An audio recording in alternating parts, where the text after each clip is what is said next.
सिद्धि की शादी के बाद वो ससुराल चली जाती है।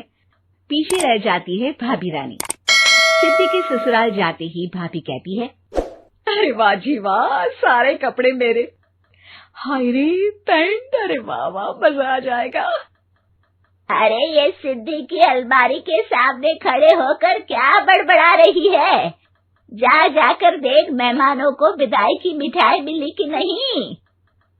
अब हाँ माँ जी, क्यों नहीं, लेकिन पहले कपड़े तो बदल लूं।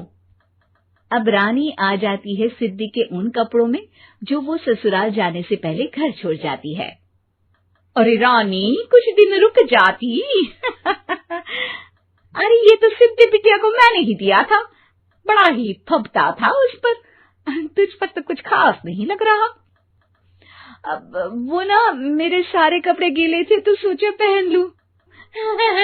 वैसे भी सिद्धि को कौन सा दिन पुराने आउटडेटेड कपड़ों को पहनना है। वैसे भी ये सूट तो मैंने तभी पहना था, वैसे खास है भी नहीं ये। हाँ ठीक है, लेकिन ना मेरी सिद्धि पर तो जमता था। सारे मेहमान चले जाते हैं और सिद्धि ससुराल से मायके पहली बार आती है। अपना घर, अपना कमरा, अपनी अलमारी।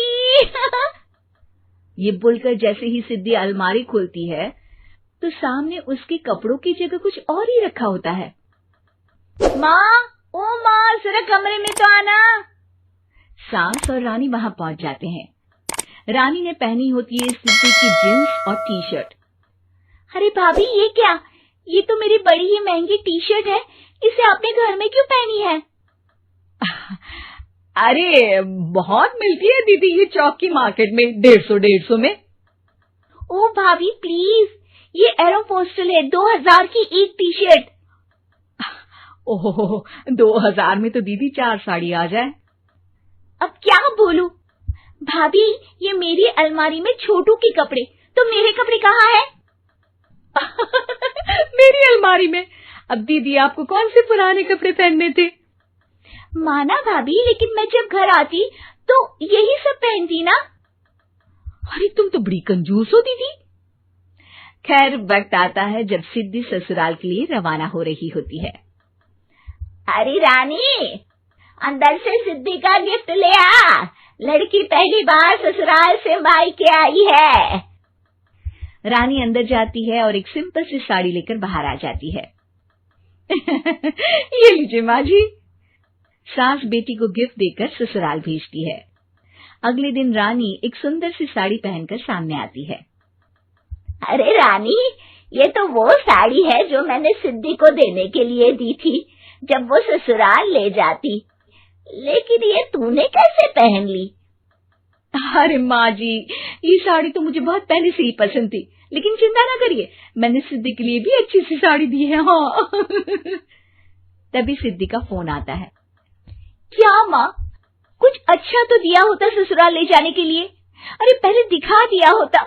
यूं चमकते हुए पैकेट में नौकरानी वाली साड़ी मत दिया करो माँ।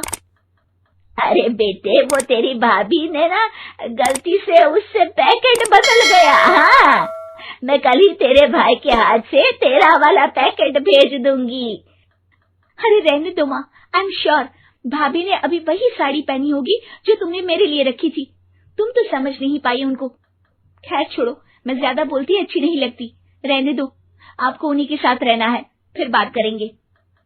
सास को रानी पर गुस्सा आ जाता है। वो उसके कमरे में जाती है जहाँ वो शादी का एल्बम देख रही होती है। रानी, मार्केट जाकर एक ऐसी ही साड़ी लेकर आ, कल प्रतीक जाकर सिद्धि के घर दे आएगा। अरे क्यों माँ जी, कितनी साड़ी देनी है दीदी को? यहाँ कोई सेल लगी है क्या? अरे चुप कर, मेरे बेटी के हिस्से की साड़ी खुद पहन ली, अब ज्यादा ज्ञान बांट रही है। एक दिन सिद्धि का फोन आता है। माँ, मेरी सास ने आप सबको खाने पर बुलाया है। सारे लोग सिद्धि के ससुराल पहुँचते हैं। खाना खाकर वो लोग निकल रहे होते हैं कि सिद्धि की सास सभी को गिफ्ट देती है। अरे बहन जी, बेटी के घर का खाना खा लिया, यही बहुत है, जो आप ऊपर से गिफ्ट भी दे रही है। अरे बहन जी,